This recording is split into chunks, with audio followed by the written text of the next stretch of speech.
UK embarrassment has been laid bare as the US hid the details of downing the first ever British satellite.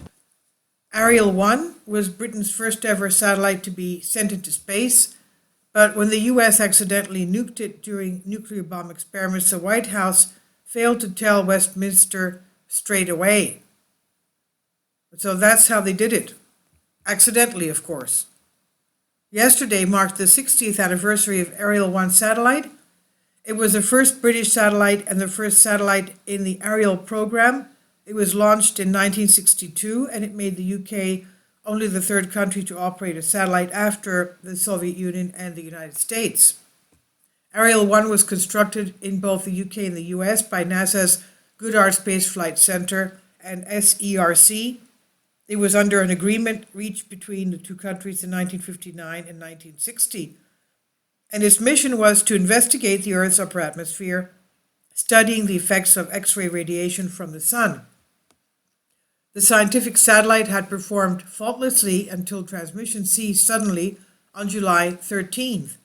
The date of the demise was no coincidence either. It failed 4 days after the US detonated a 1.4 megaton nuclear warhead in the experiment known as Starfish Prime. The Prime Minister of England at that time was Harold Macmillan. He received the news of the failure through a memo.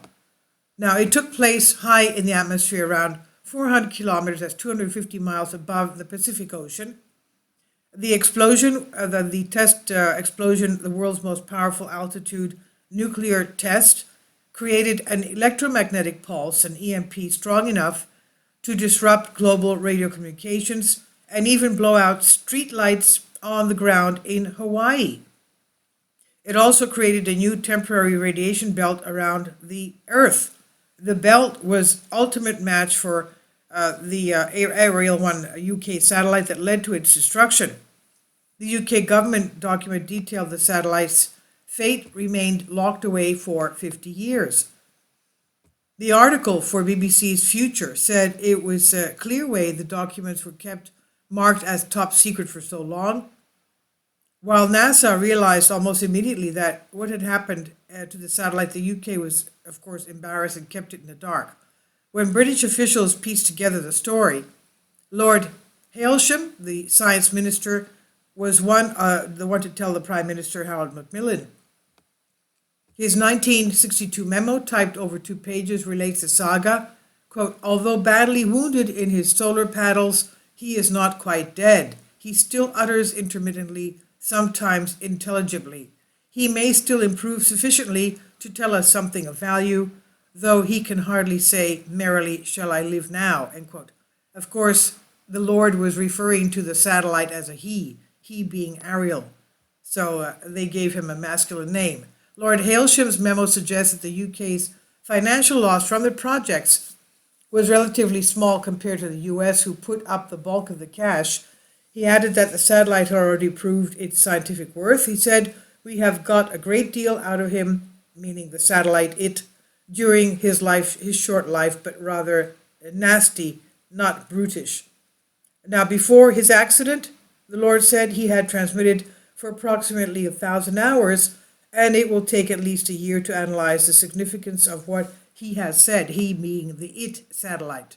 Now, Ariel 1 was not the only satellite badly affected by the Starfish Prime nuclear explosion over the Pacific.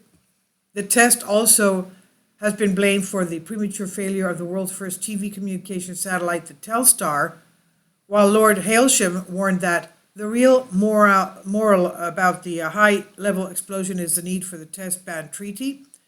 Military strategists note the effects of weapons with interest, and they wondered whether nuclear or EMP weapons could be used to knock out spacecraft and, of course, give blackouts here on Earth. This might, they said, entail disrupting an enemy's communications, defense, or spy satellites, or even a nation's ground-based electrical infrastructure, the power grid, that is. Elizabeth Quintana, Director of Military Sciences for the Royal United Services Institute, told BBC, quote, EMP weapons are not a capability that's widely talked about. but they are in current military inventories, she said, end quote. Now, EMP weapon systems are designed to be deployed by ground forces or aircraft and are capable of either frying all electronic systems in a particular area or targeting specific wave bands, like disrupting a nation's radar defense systems or GPSs. But aside from fears of collateral damage, one of being concerns with deploying EMP devices is that the effect is hidden. Mrs. Quintana said, when you deliver this, it's quite obvious what damage you've done. It's much harder to do with an EMP. While it's a stealthy way of delivering a temporary effect, such as knocking out air defenses as you're traveling through, it may not be effective, she said. Now, while fears that this EMP technology has since been a hot topic of discussion for governments and strategists, many like Ms. Quintina remain unconvinced. This is on Express UK by Joel Day. Please leave your comments and thank you for your support. Kindly support my Patreon account. The daily posts are 5 videos daily, and they are totally different from what I have on my YouTube channel. Thank you so much for your support and that you find all my content so interesting. You'll find the Patreon account details in the description box below.